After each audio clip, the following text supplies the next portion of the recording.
Hi, I'm Kirsten D. Samuel, Aftershock Recovery Method Coach, and this is my husband, Dave. Thank you again for joining me. Sure. Last time we talked about how one of the lies of porn is guilt versus shame.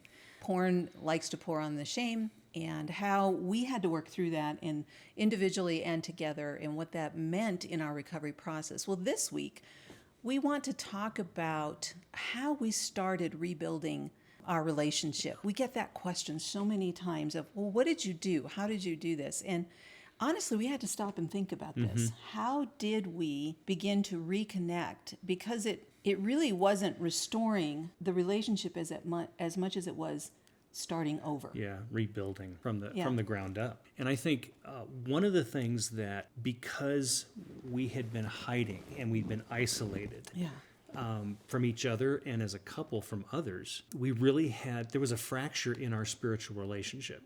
And we had to, first and foremost, reclaim that. I had to swallow my pride and realize that I had not been the spiritual leader in the family that I needed to be. And so we started praying together. And it was one of these things where, I had to say, okay, I'm just going to do this. If she thinks I'm trying to putting out all those thought lies, that she's going to know I'm just doing this because I want to get the relationship back. Well, I did. Right. But we needed to reconnect spiritually. And so sitting down and praying together started at a couple of minutes. But this was other than praying at meals. This was actually being very intentional to sit down and to bring before the Lord the things that were dangerous and that we were dealing with each day. That was a key component to beginning that process. Right. And once we started connecting spiritually, then it became easier with the emotional connection. And I remember Dr. Gary and Barb Rosberg talking about one of the things that they encourage couples to do to rebuild a relationship, to reconnect, is to pray together. In fact, they have two chairs. They encourage you to have two chairs that are facing each other, so your knees are actually touching, and then you hold hands. We didn't initially start holding hands because that was another level of trust that had to be built. But what that created for me was a sense of safety with you. It was building trust.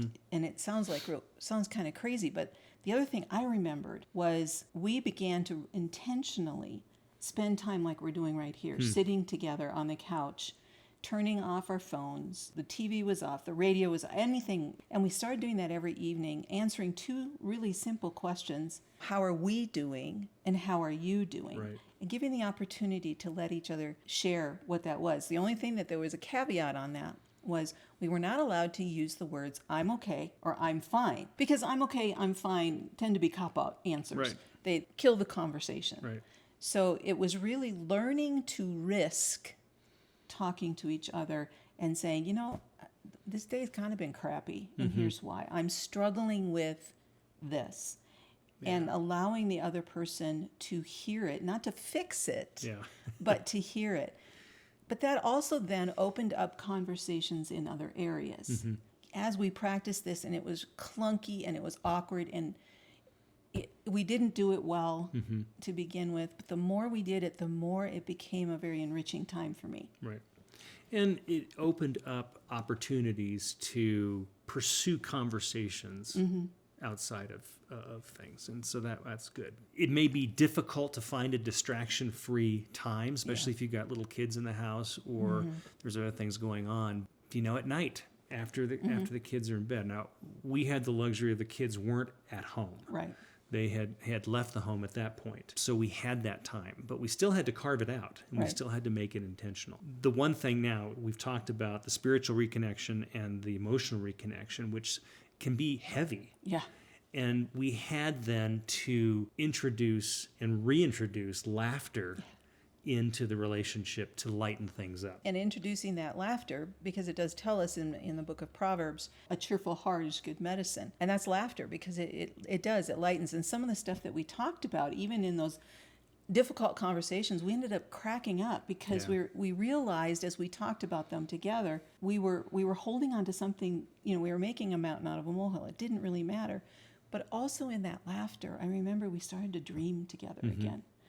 we were able to start sharing our personal dreams with each Right. other, and we started to dream about, well, what would be possible? What could we do? And that just, again, created another level of trust, another level of safety with each other. And learning to laugh at ourselves. Yes. And laugh with each other. Not taking ourselves too seriously and think, okay, I blew that, and let's laugh at it. Yeah. Laugh about it. So those are some things that we did to reconnect. They're simple suggestions. They're maybe a little more difficult to put into practice, but they were instrumental in getting us back on that track. So next time, why don't we take a look at how we learned to be ourselves and why that's crucial to a healthy marriage. Right. We don't want to leave you hanging right now. So if you're struggling with something and you feel like you want to talk to someone who's just going to listen and help you brainstorm some ideas, please hop on over to KirstenDSamuel.com and click the blue button. You can schedule a free Know That You're Worthy session or even a free couple session there. We look forward to talking to you next time. Yeah.